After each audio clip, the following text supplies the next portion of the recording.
G'day all, how are we? Let me just turn off our music. There we go. Hope you're chilling out to all of that. Welcome to, as you can see, I've got my best mate JJ right next to me. There he goes, up on his couch. He'll be asleep in 5 minutes.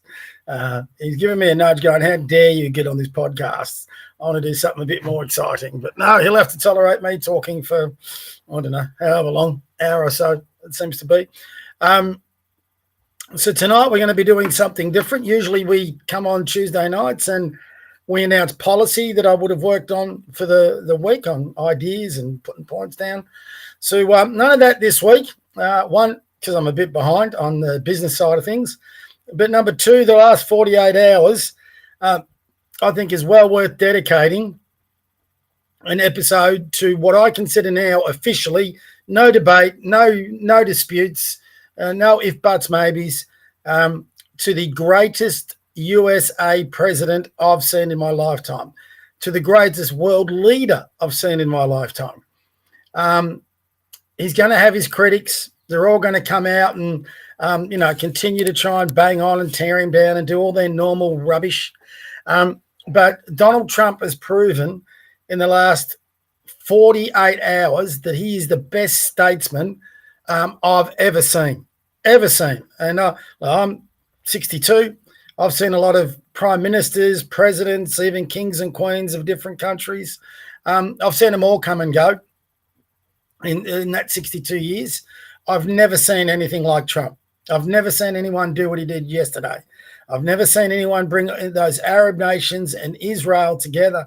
Now, I know they didn't have Bibi at Egypt, probably smart, but, he's now got them all committing towards a peace plan, to rebuilding Gaza, and hopefully committing for them to be able to live side by side in peace so their kids have a chance at a much better future. No one, not me. I didn't think it was possible.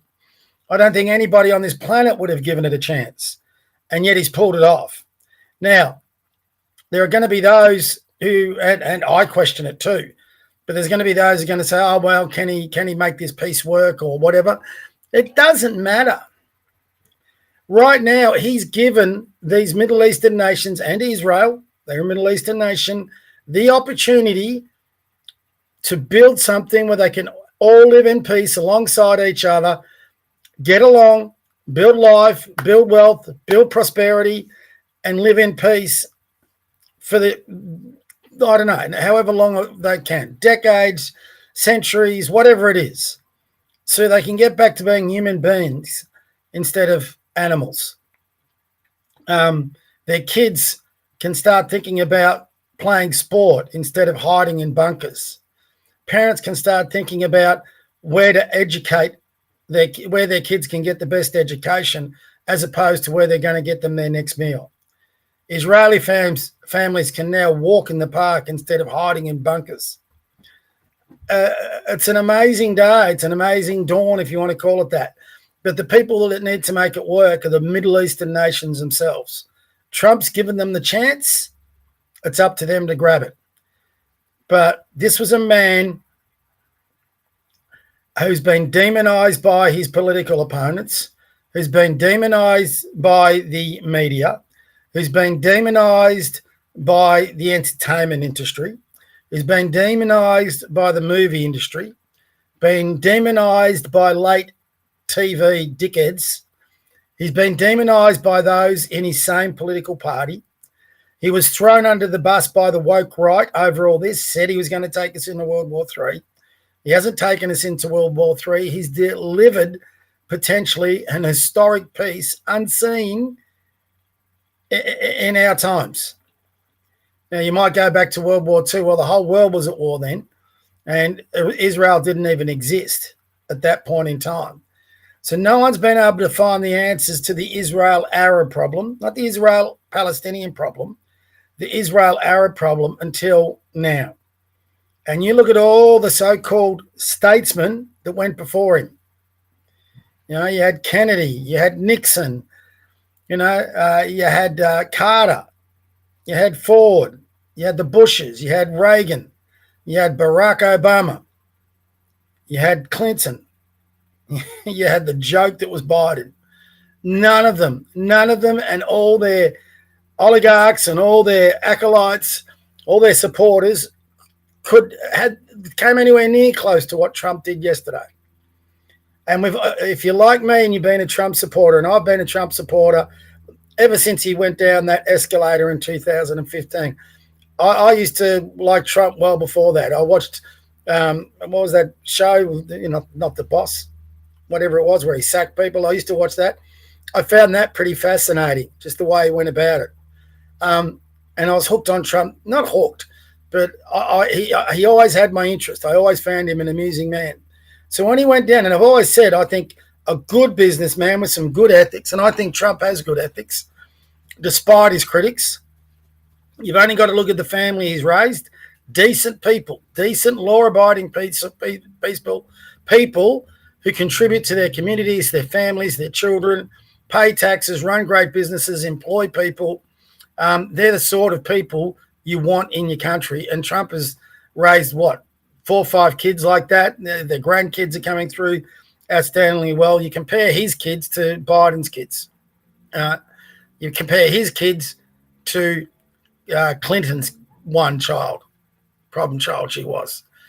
So not many can raise kids in the environment he's done and bring them up as solid citizens. So I think that's your real judgment on what sort of person you're dealing with. And I've discovered that through junior sport, trust me. Trump, for me, gets the world of respect for that alone. So when he went down, I've been a supporter, but like a lot of the supporters, especially here in Australia, we tend to be silent about that support. We find each other, for example, on social media.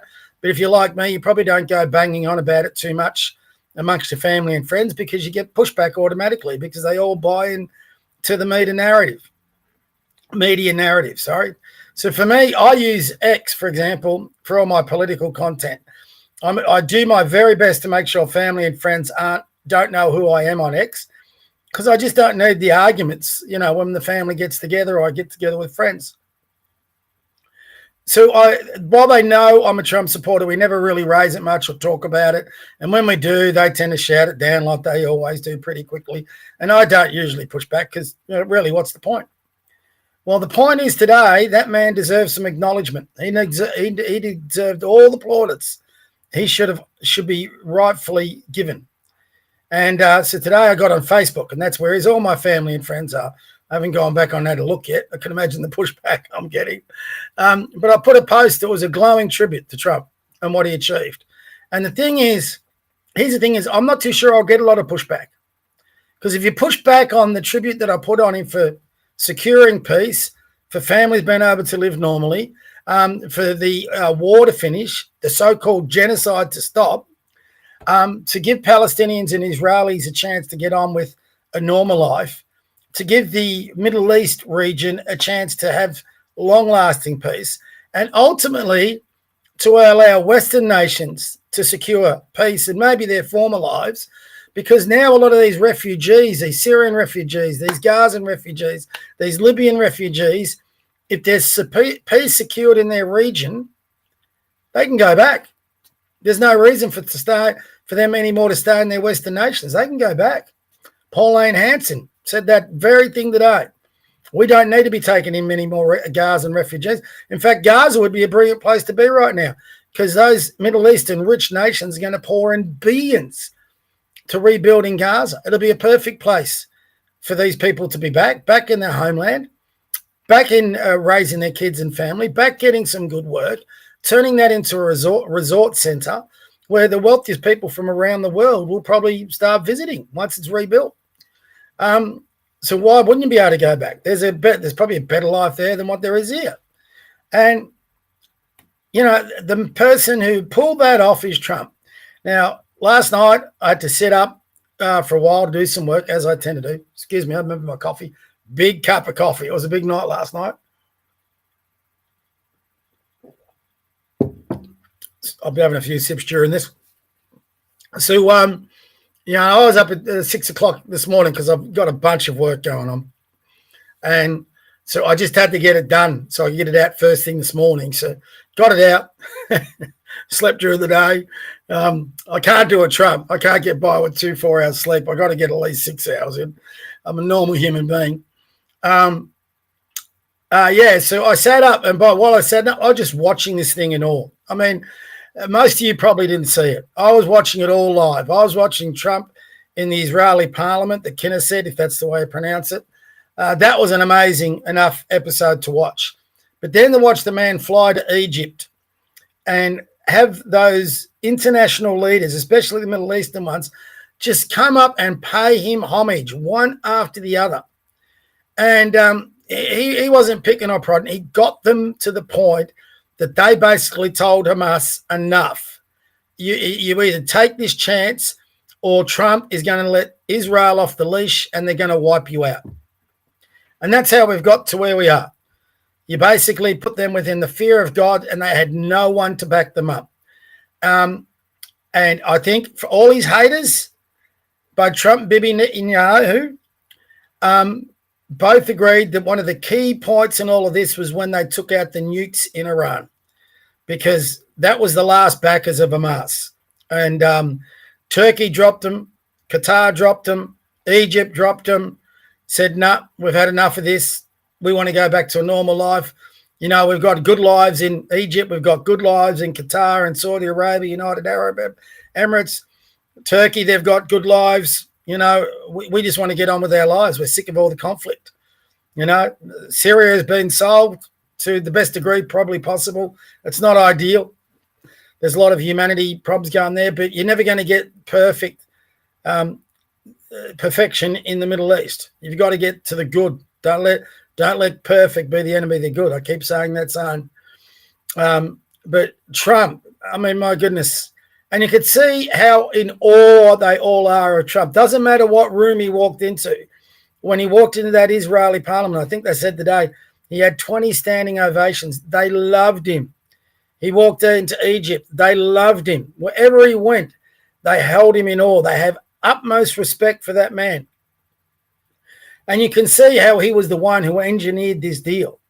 If you don't believe that, listen to what the Pakistani president, how he spoke glowingly of Trump. And yet we in the West can't recognize it. So I thought, screw it today. I'm going to do my bet and say it. And he's had a lot of his own, the woke Reich, which I'll get to in a minute, who've thrown him under the bus, who've tried to demonize him themselves, who've tried to ensure he doesn't get the Congress people he needs in 26 in the midterms. And they're trying to tear down his legacy for this term, saying he's no better than what we've had before. He's not a neocon. He uses his military power and strength when he needs to, but then he finishes things. And that's what he did in Iran. That's what he's doing now. And if you don't think he's a man who's after peace, then you're not watching. He is an incredible human being. I've never seen anybody like him in my life. I don't want to become one of these acolytes that puts him out on a pedestal. But you know what? He deserves to be put on a pedestal, because when you see what is in effect a miracle in front of you, that's what we've seen this last 48 hours. No one on this planet gave him a chance to pull this off. And got to remember where he was 12 months ago. He was sitting in a New York court fighting not to go to prison. So, you know, the man is amazing. He has gone through being shot at,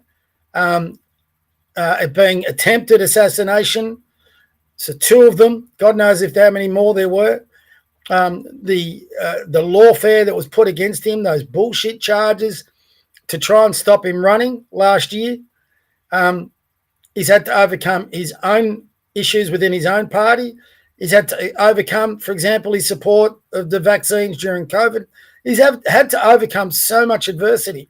But in overcoming it, he's brought people of all different persuasions into his tent. It is amazing. So, I mean, you look at his cabinet, Tulsi Gabbard, RFK Jr., Marco Rubio. If anyone watched the 2015 Republican primaries for the presidential candidacy, him and Marco Rubio were at each other's throats. Now they love each other. The list goes on who he's got in that cabinet. You know, the way he brought along Elon Musk along into his cabinet.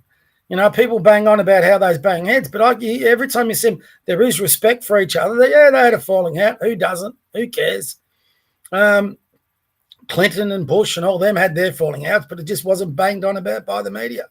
You know, Trump, the dictator, Trump, the fascist, Trump, the Nazi. You know, it's incredible what he has just pulled off. He's a peacekeeper.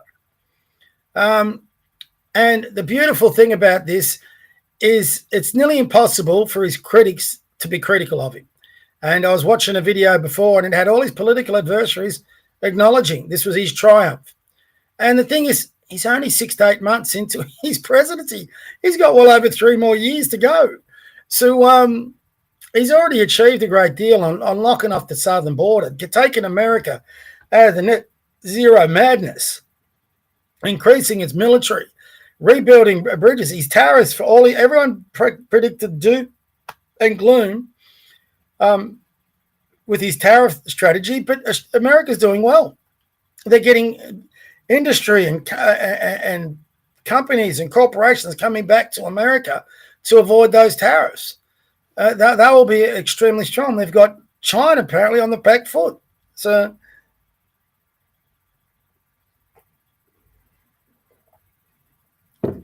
excuse me, guys. I don't want a cold cup of coffee. That's horrible if you know what it's like. So like I'll tell you, I'll take a few swallows while I'm going through this. I mean, China just yesterday, remember BRICS, and India's in with BRICS and so is Russia. Well, they've been just dealt out of the world negotiations pretty much. Even Indonesia's over there hailing Trump. Pakistan, you have a look at all the Islamic-based countries that are now riding Trump's coattails. Indonesia, Pakistan, Turkey, Qatar, Egypt, United Arab Emirates, Saudi Arabia. List goes on. And they think Trump is a legend. So, you know, Russia, China, even India, who's really painted themselves to a corner, they wanted to start their own BRICS thing and isolate America. Well, they've gone and isolated themselves now. Trump's just, what they used to say, he plays 4D chess. You know, in chess, you've always got to be 2 or 3 moves ahead of everyone else. I reckon Trump is 10 moves ahead of everyone else. I've just never seen anything like it. And he's a patriot. He loves his country. He'll do everything that's right for his country. And a lot of what he's driving for here is world peace, which means he doesn't have to send American troops, their sons and daughters, to foreign wars. And he's keeping that promise. You know, these people just thought on the woke right, no, we're going to let all the world do what it wants and go to war, and we'll just have nothing to do with it. Trump is trying to make sure wars get ended so the American troops aren't required. Because if you just let the rest of the world go to war, eventually you get dragged in. That's just the history, the lesson from human history. You can't just ignore the rest of the world. I've got no problem with America first. I've got no problem with Australia first. But you can't be America only, and you can't be Australia only. You can be Australia first, but you've still got to be aware of what's going on in the world. You've still got to have communications and relationships with other world leaders. Otherwise, you'll be isolated, and you don't want to get to that point. So Trump's just an amazing man. Don't forget, he's not even a trained politician. He's done what no politician's been able to do. I mean, the more you think about what Trump's done, the more amazing it is. This is a guy who was a businessman who toyed with the idea of bigger running for politics. And the only reason he ran is because Barack Obama humiliated him at that journalist dinner. He wouldn't have probably run, but he went and ran, and they readily admit they had no idea what they were doing when they won. And yet I still think his first term was amazing. His second term has been off the planet. It's been incredible. And yet you're always going to have, right now, all his critics, they had the Epstein files. Okay, right now, this will probably turn a few off. I don't think Trump is implicated in the Epstein files. His name is probably in there, and I don't even know whether there is an Epstein files. So when you have files on anything like this, a lot of names will go into it. Doesn't automatically mean they're guilty. You can't have guilt by association. So did Trump get on with Epstein? Yes, it is. But it's been widely reported that he also ostracized Epstein and worked with officials to, catch him out. But the media never talk about that. The woke Reich never talk about that. I mean, even today. So there's my thing on Trump. Amazing man. I will never see his like ever again. I mean, even if you read history books, I'm a big history buff. And you read a lot of books on presidents. The two presidents I'd say that would challenge Trump for the best president ever, but not in my lifetime, would be Teddy Roosevelt at the start of the last century, and probably Abraham Lincoln, maybe George Washington. But they're the only ones. And I don't think any of them could be anything like Trump. Maybe Teddy Roosevelt, because he had a quite interesting background and seemed out of the Trump mold a bit. So maybe him. But I'm just gobsmacked what he did yesterday. Just gobsmacked. And his critics should all shut up, move on. What they should be doing is praising Trump and pushing for peace, hoping we get peace. Here I am. I've been accused of being a Zionist. God, I spent 3 years in Zion on the west coast of TV, Tassie. Oh my God, I'm having a bad day.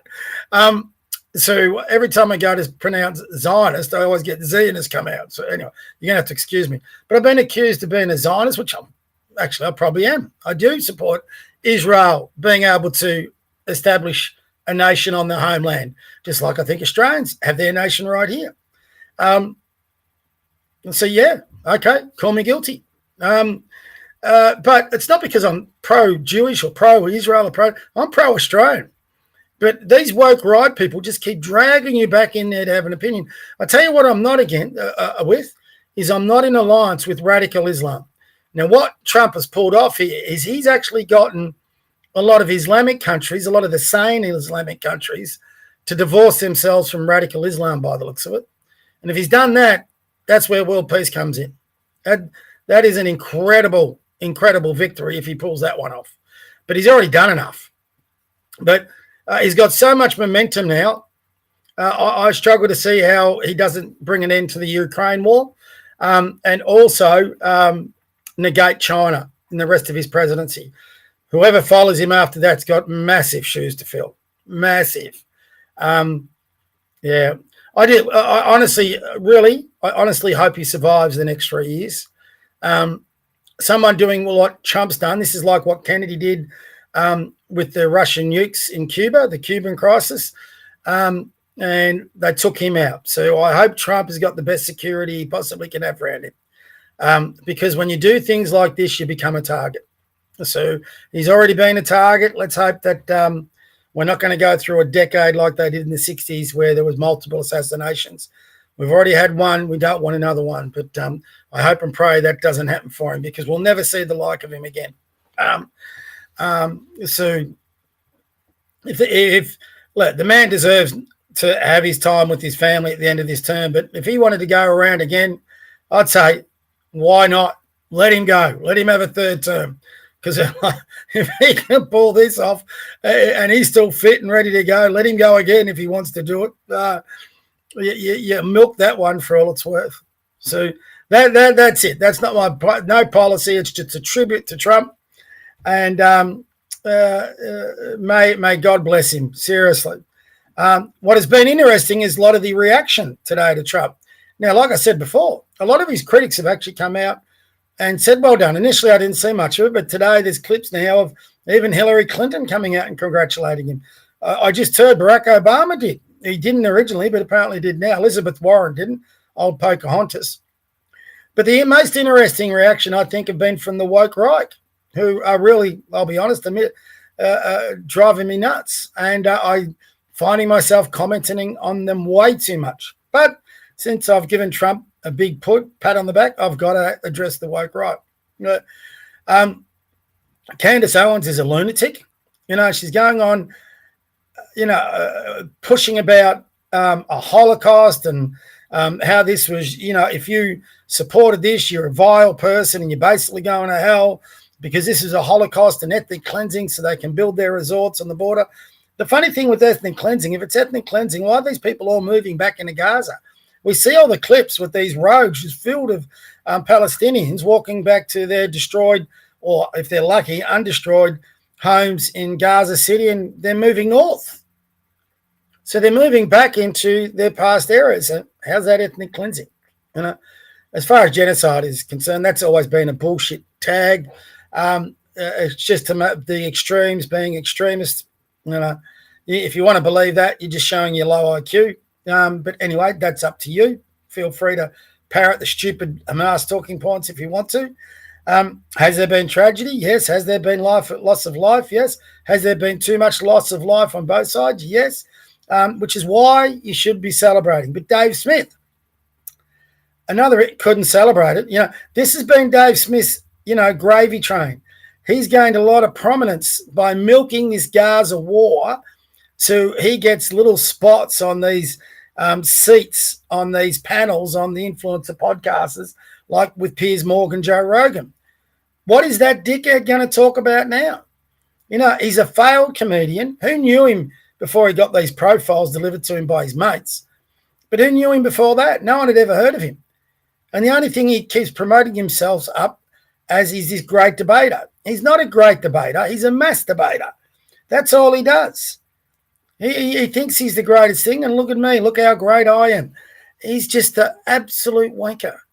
And today he put up a tweet saying, oh, well, all those jumping up and down in celebration, just remember you're celebrating a genocide. So he goes to the tag again. So if it was a genocide, which it wasn't, but let's say it was, well, Trump's just brought it to a bloody end, you moron. Shouldn't you be celebrating that? What are we supposed to do? Just go into our holes and not say, well, hey, this is amazing. He's brought it to an end. What did people do at the end of World War II? They celebrated twice. Once when they beat the Nazis and once when they beat the Japs. At the end of World War I, they celebrated. Romans, when they won a conquest of a land, they would have triumphs, marches going down their streets, acknowledge them in front of Caesar. Yeah, just study history. Every time a nation wins a war or a big battle, they celebrate it. Why wouldn't you? You've won. And this wasn't just a win for a country. This was a win for humanity. And Dave Smith couldn't bring him about to do it. Alex Jones, another one, banging on about different stupid conspiracies. So this is all the woke right. You got a chance to say something good, but he's now banging on about his next conspiracy and how we're going into World War IV. We've just finished the Gaza War. We haven't had World War III. And now Alex Jones is banging on about World War IV. And I'm going, where are these morons getting off? They just, it's like you go for a walk and you see a bird. That's like these guys with the conspiracy. They'll walk along the street and they'll think of it, oh, good, another conspiracy to spread. That's insane. You got to be insane to follow them.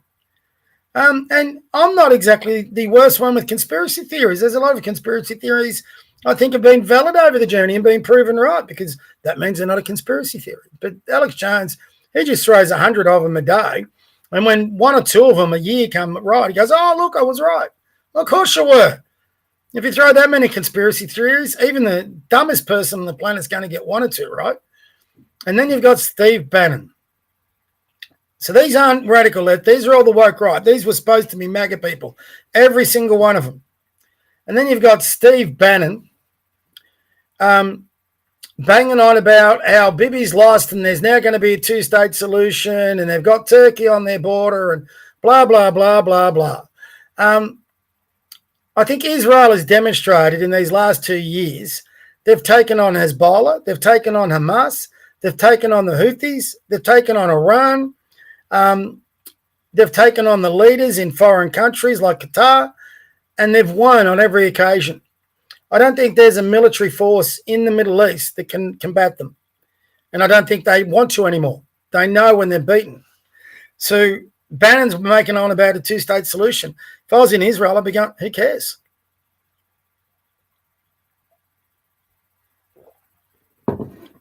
It's getting cold. So the other part about the two-state solution is, fact is, Gaza's in, Israel's in control of those territories still. So, you know, we're not quite, we've gotten to step one. We've got to get to step two. I hope and pray we do. But I also am confident that Trump will not leave Israel high and dry. They have the right to be safe and secure within their borders.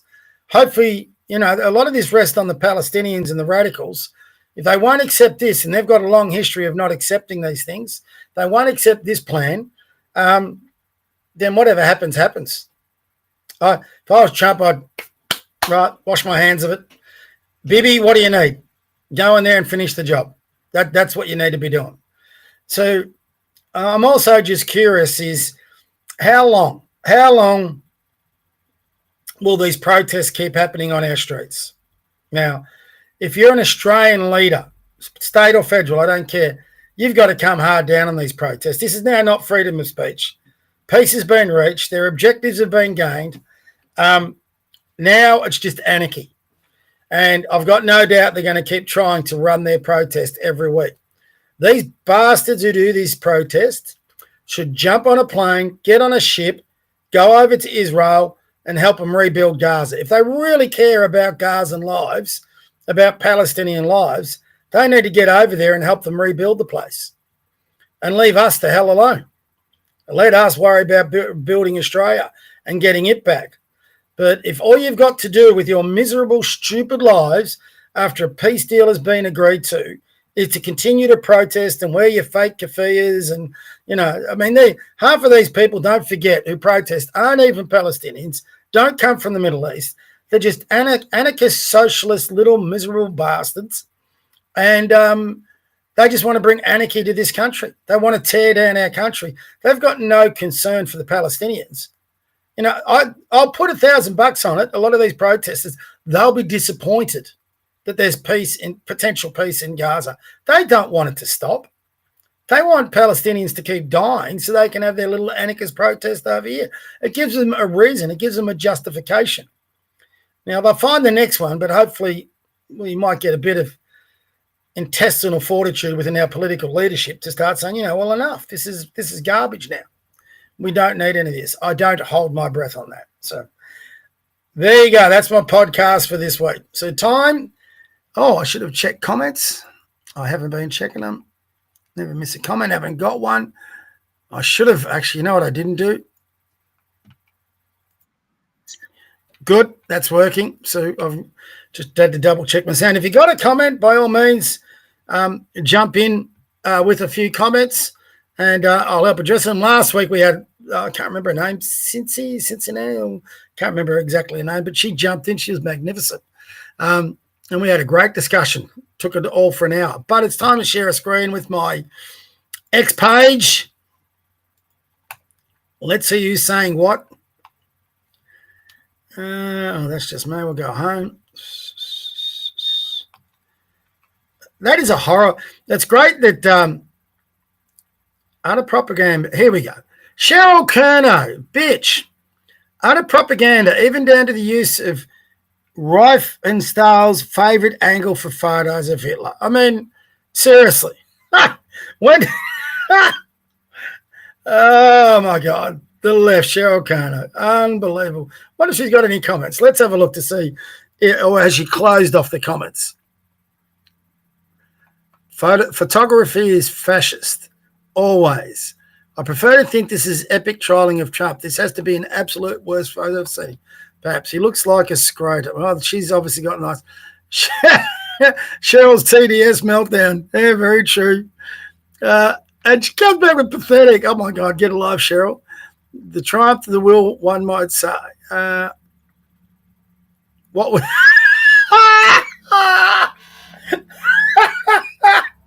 What was Gareth's best angle? For those who don't know, Gareth Evans was the foreign minister.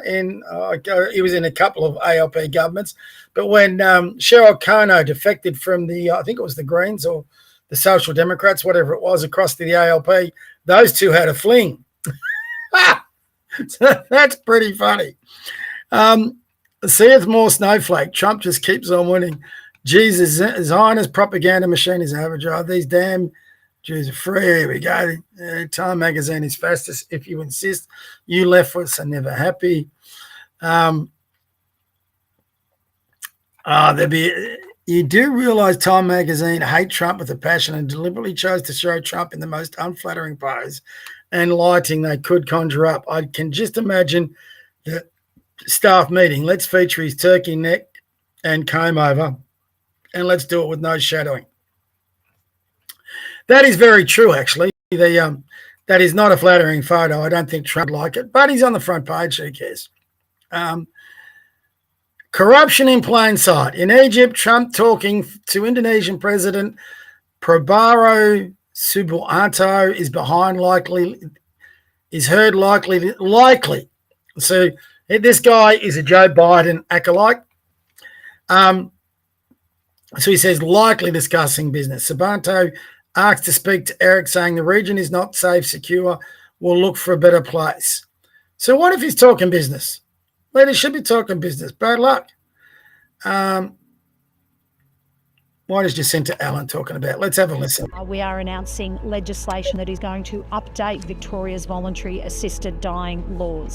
We're doing this to make the process clearer, more compassionate, but also too recognising that there are still many in our community who are terminally ill, who are living in pain and are needing these changes to strengthen their ability to be able to access voluntary assisted dying. My fiancé Alex endured 19 rounds of chemotherapy. He handed his body and treatment over to medical professionals for over a year. During that time, no drug, no treatment gave Alex as much comfort, as much energy, and as much dignity as his experience of being approved to use the voluntary assisted dying medication. In Alex's words, voluntary assisted dying gave me my life back, just as I started dying. Going forward with the VAD process, I think it needs to be more widely embraced and talked about. I'm here today because this is important. Alex is important, and a dignified death is important, not just for the lucky ones, but for everyone. These reforms ensure... Okay, well, she's pretty young, so the guy just killed himself because of his cancer, up to each and everyone, but he's obviously pretty young. How does he know a cure wasn't around the corner? You know, if you're right, let's say you're 90 and all that, I find it a tough argument to argue against if you lived a long life and you're in pain and you're going to be dying very soon anyway, to argue against it. But for young ones to take their life because at that point in their life they've got a what doctors call a terminal disease. There's been a lot of recorded miracles of people coming back from that. I'm not a big fan of assisted dying, and I hardly call it compassionate. You know, she's the least compassionate person I've ever met, Jacinta Allen. So anyway. Oh, here we go. The For Good Of campaign video. Let's have a look at this new video they've got to justify banning under 16s from social media.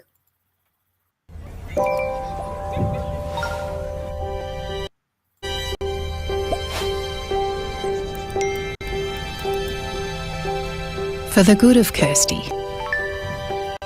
For the good of Lucy and Anya. For the good of Sam. For the good of Holly. For the good of Noah. For the good of their well-being. From December 10, people under the age of 16 will no longer have access to social media accounts. It's part of a new law to help keep under 16 safer online. For more details and to help you prepare, go to esafety.gov.au. Yeah, I'm going to send my kids to eSafety or go to them. What a joke. That's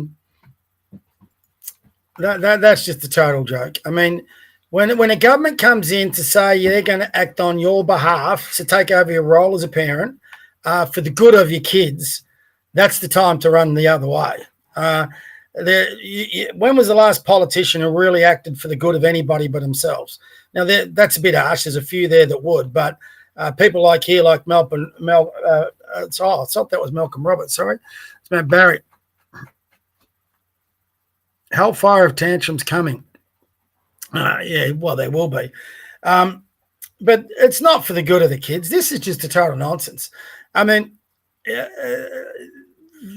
governments bring in these things. They're a smoke screen.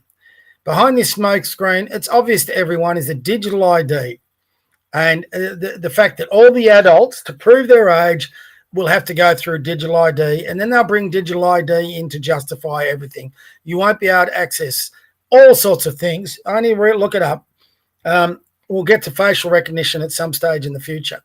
And we will have Big Brother oppression in this country.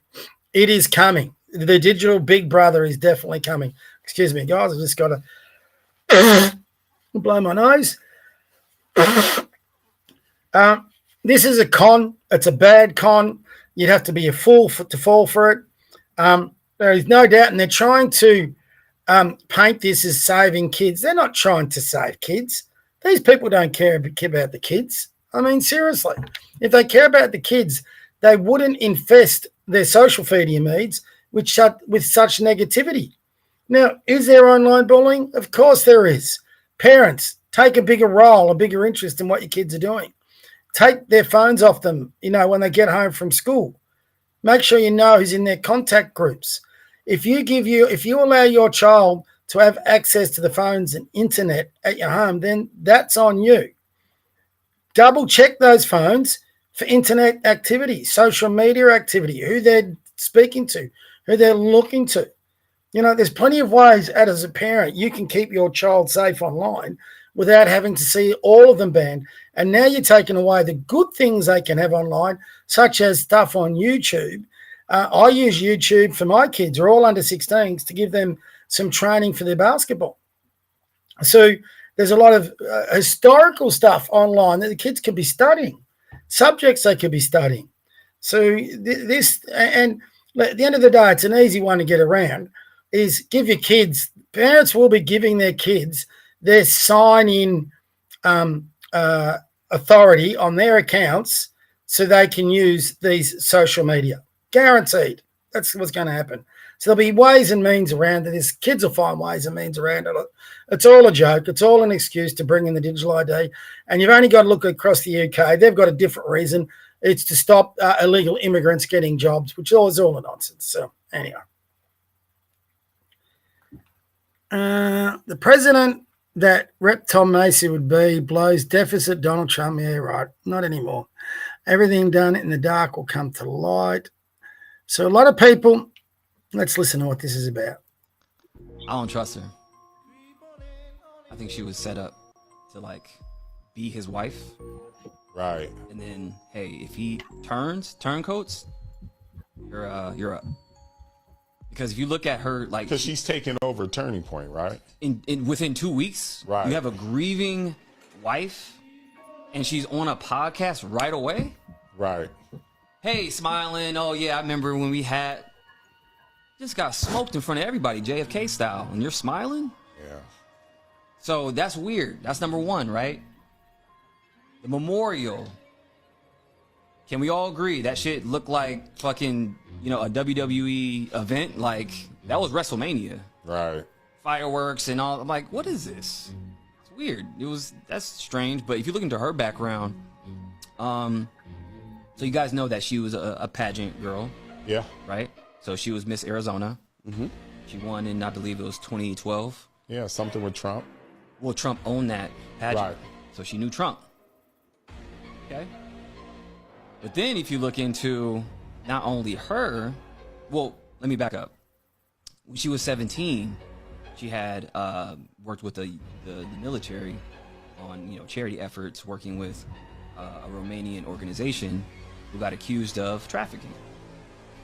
That happened back in 2000. That's enough of that. So, but I had reservations about that whole memorial and some of the things Eureka Kirk done, but I'm not willing to throw her under the bus just yet. And what this guy's doing, he's just grabbing all the stuff. He's not revealing anything new. He's just heard all this on the net, on his social media feeds, and he's putting it all together. And now you got all this thing. And he's just putting in different little bits and pieces from her life to say, look, she's evil. I think that's just low IQ. And if you listen to this stuff and you believe it, it's low IQ, the truth will come out. And I do believe both Eureka Kirk and TP USA, Charlie Kirk's thing, at some stage you're going to have to come out with both barrels blazing against a lot of these accusations. But I've listened to their CEO, I can't remember his surname, Andrew, whatever it is, and his explanations for every accusations that he's addressed have been pretty reasonable. I'm listening and going, yeah, okay, I can get that. So anyway, Eric Swalwell. Who cares about what that idiot says? Oh my God, this was on today. So here we are, the day of after Trump has got the biggest peace deal in history, and these two idiots had a show. So, why, mate, if you do your interview, they could tape it, obviously. But why drop it on this day? Why not give Trump his day thing? But these two, they say they're supporters of Trump. They're not.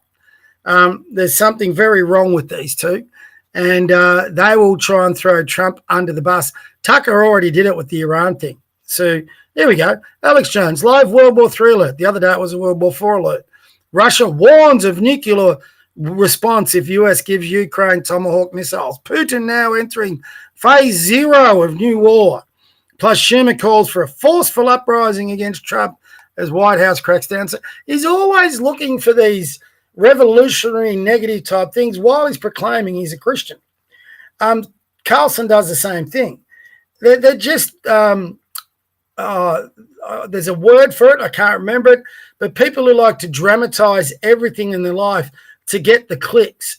I mean, Alex Jones, he's so pathetic. He always proclaims exclusive on a subject, and then he's actually re-quoted himself. So he's running an exclusive on himself from his senior White House sources or his senior Pentagon sources. I don't think he's got any sources. I think he's totally discredited. He's an idiot. But I'll probably end up watching a little bit of it because I'm curious about some of the parts they're discussing. An evil curiosity, not a good one. Ozpol, how pathetic is that?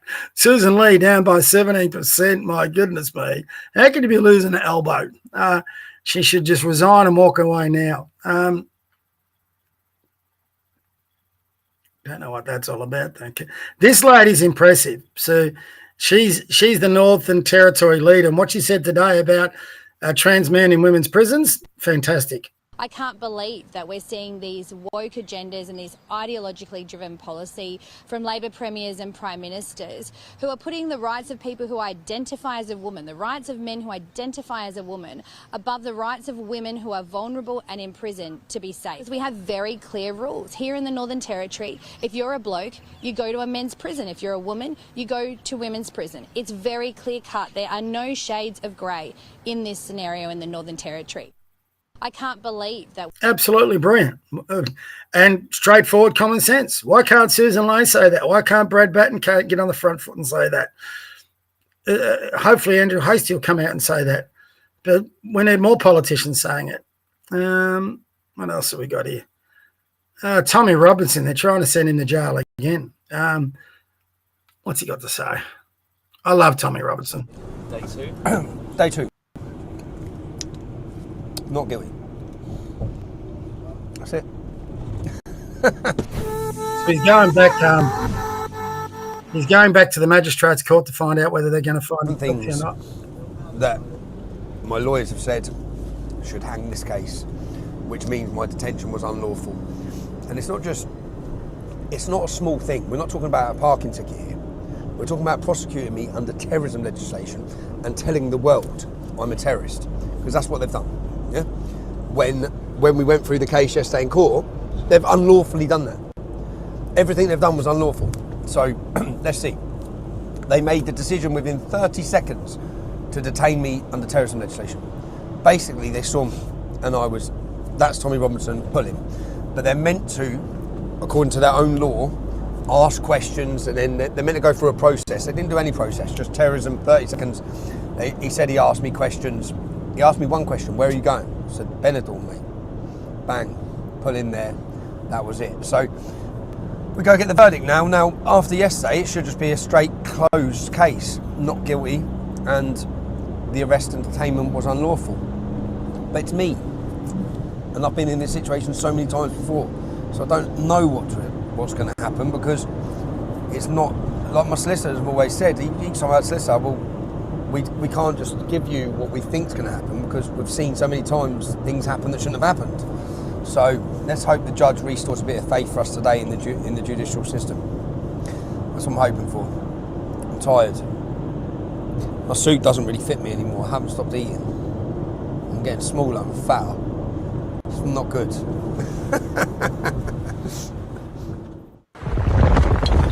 It's amazing the courage he's showing about going to potentially going to jail, and there's a high chance of that with Tommy Robinson, because he's a threat to the establishment. They've already put him in jail on trumped up charges, pardon the pun, and they're trying to do it again in England. We'll find out today what happens to him. Hope and pray he doesn't.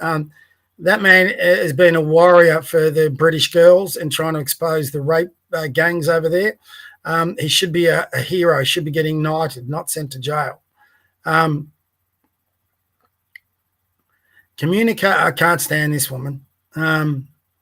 This is her in an advertise. I won't bother you with that.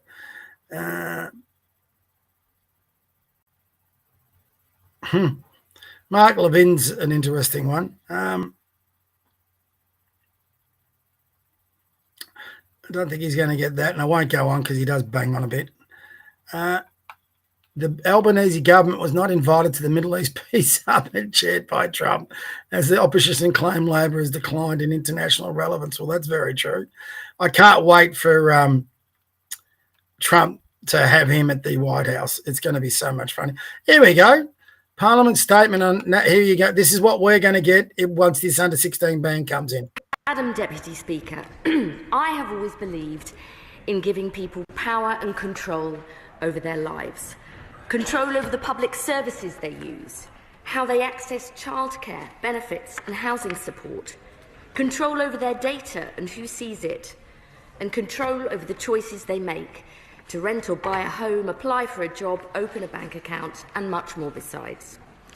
In the age of the smartphone, we can take this control quite literally into our own hands. But too often, it feels like we're at the mercy of a system that doesn't work for us as well as it should. One with endless form filling and bureaucracy just to prove who you are. Where you might need your passport to apply for a job, your national insurance number to pay tax, your driving licence to buy a pint or a glass of wine, if you're lucky enough to be asked. And most frustratingly of all, you might have to rummage around in a drawer looking for an old electricity bill just to open a bank account or join the library or enrol your children in school. She just gave a list then of what digital ID will all be about. That is actually frightening if you think that through. So you're not going to have access to any of those things if you don't have digital ID. That's where they're going into the UK. That's where we'll be going to here. So ridiculous. In Melbourne, more crime. Ridiculous. This is interesting. Time magazine wrote a relatively good story about me, but the picture may be the worst of all time. They disappeared my hair and then had something floating on top of my head that looked like a floating crown, but an extremely small one. Really weird. I never like taking pictures from underneath angles, but this is super bad picture and deserves to be called out. What are they doing? And I knew Trump would take offense. This is very true. Daniel's pretty good. What do you call Trump derangement syndrome combined with anti-Semitism? I've never seen a leftist meltdown like the last 24 hours since Trump and Netanyahu literally stopped the war. Actually, it was a leftist meltdown, and that was when Trump first got elected. That was pretty good. That was pretty nice.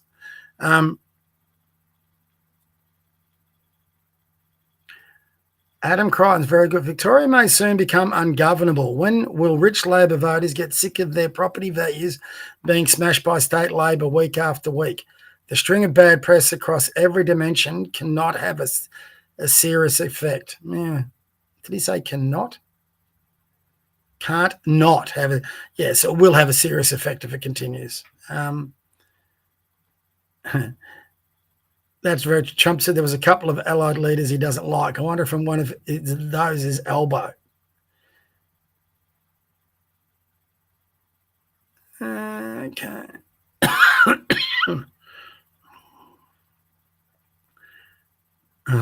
John Ruddock, what's he? I'm standing in the plebiscite to be our next lead candidate for two reasons. Firstly, I believe on the best. Okay. Alongside John Ruddock. Well, good luck to you then. I've got no time for John Ruddock. He's marched next to Hamas and the neo-Nazis. That puts him out for me. This man energy is incredible. He's just travelled to Israel, to Egypt. He's seen all those leaders, and here he's coming back into Washington at 2:30 in the morning. He's nearly 80. I mean, I'm tired after about 6 hours. But anyway, can't get into that. Pauline Hanson, right on Pauline. Pauline Hanson says the war's end means it's time for Gazans in Australia to return. Couldn't agree anymore. Send them back.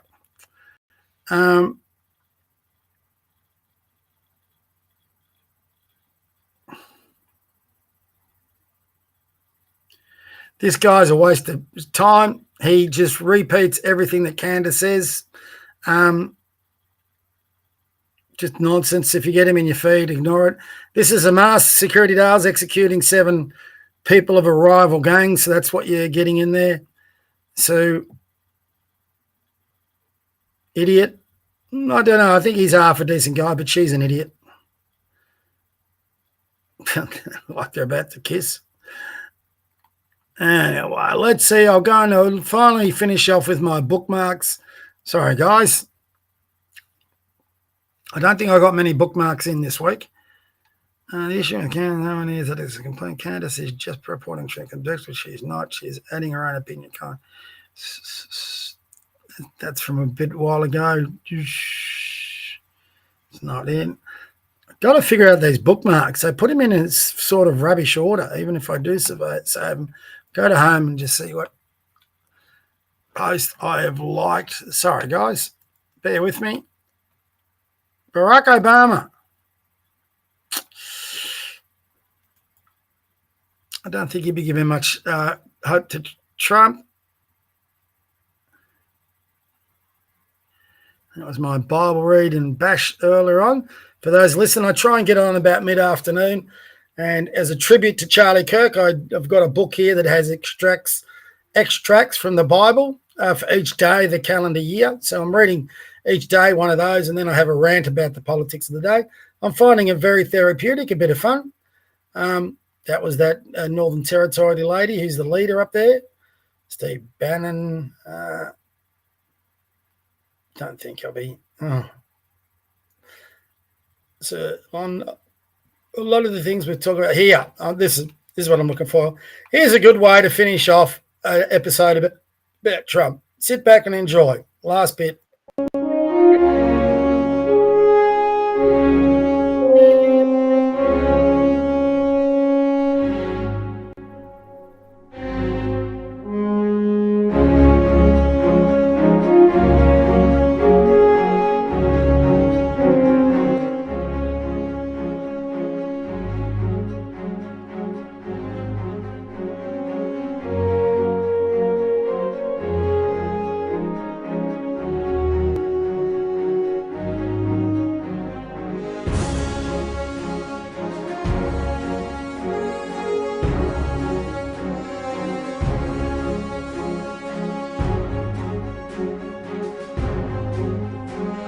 was Trump leaving the Egyptian summit after he had the most historic day in his presidency and probably in God knows how long. In the Beast. Wouldn't you love a ride in the Beast? It was interesting yesterday how many world leaders he took in the Beast for a ride.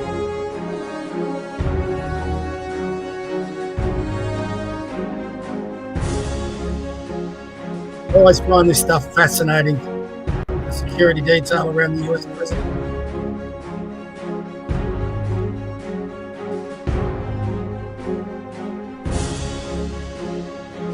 Incredible day has just finished. And that man deserves all the plaudits he should get. An incredible day. You have those days sometimes. Like I said, we probably won't see a lot about that. I think that, they've already got that one on there. Oh, this is interesting. The ABC, like I said here, bloody disgusting. Oh, sorry, this is two things. Victorian schools are making life-altering decisions about children's gender identities in secret, sparking outrage from parents and medical and legal experts. I'd like to know where a lot of these parents were when they brought in this quite a while ago, actually. It's been in place for a while, where parents aren't allowed to talk to their children about trans processes, but they can talk, their kids can talk to parents. If there's a conversation going on between school counsellors or teachers or whatever about their gender identity, they are not allowed to expose that to parents. The parents are unaware of it before they help them, assist them into gender altering processes. So it's bloody disgusting, but it's been there for a while. So maybe those parents should stop voting ALP.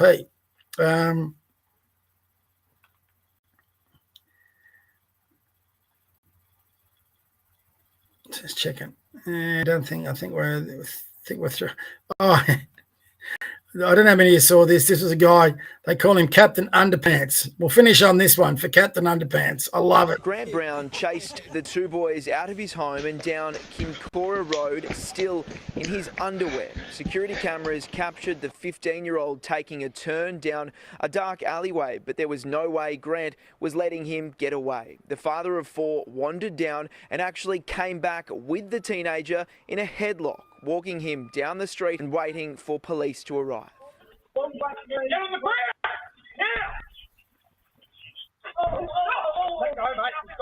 One of them was trying to jump over a neighbour's fence and went down a laneway, and he was in a dead end, and I pulled him back when he was halfway up the fence. The teenager was taken away while his mate was also arrested a short time later. But Grant says he gave no thought to jumping into action because he's sick of these young thieves and Victoria's youth crime. When the father of four performed the citizen's arrest, apprehending the 15-year-old, he says he actually even forced the boy to call 000 himself. He pulled up his top to see if he had a weapon, and then this guy's like, "Don't hurt me, you can call the cops, just don't hurt me." I'm like, "All right, you can call the cops." And just pulled out his phone and made him open it up. The two teenage boys have been taken into custody and will be interviewed by detectives throughout today. But the ordeal has left Grant's neighbours in awe. They have now given him the nickname of Captain Underpants. I love it. Captain Underpants. That is gold. That is an Aussie thing, isn't it? Is it not? Isn't that good to see we've still got some of our Aussie culture going? And what better way to finish off an Aussie podcast than on that note? So, we'll get back to normal next week. I think I've said everything I can about Trump. I'll no doubt have more to say, but we'll get more to an Aussie feel. But great to finish off an Aussie thing. And the police will no doubt come out about vigilantism, or vigilantes, can't get that other word, vigilantism, out and warn people not to do it. But good on that guy. Well done. We need more men stepping up in society and teaching these young thugs a lesson or two. It's a pity we have to resort to that and our police aren't doing it. But there was a valid thing on, I can't remember which one of the shows it was, one of the Sky News show where they're talking about something like 24,000 work shift hours or shifts, not hours, sorry. 25,000 shifts from the Victorian Police Force have been dedicated to these Palestinian and other protests. If we want crime on our streets, stop these marches.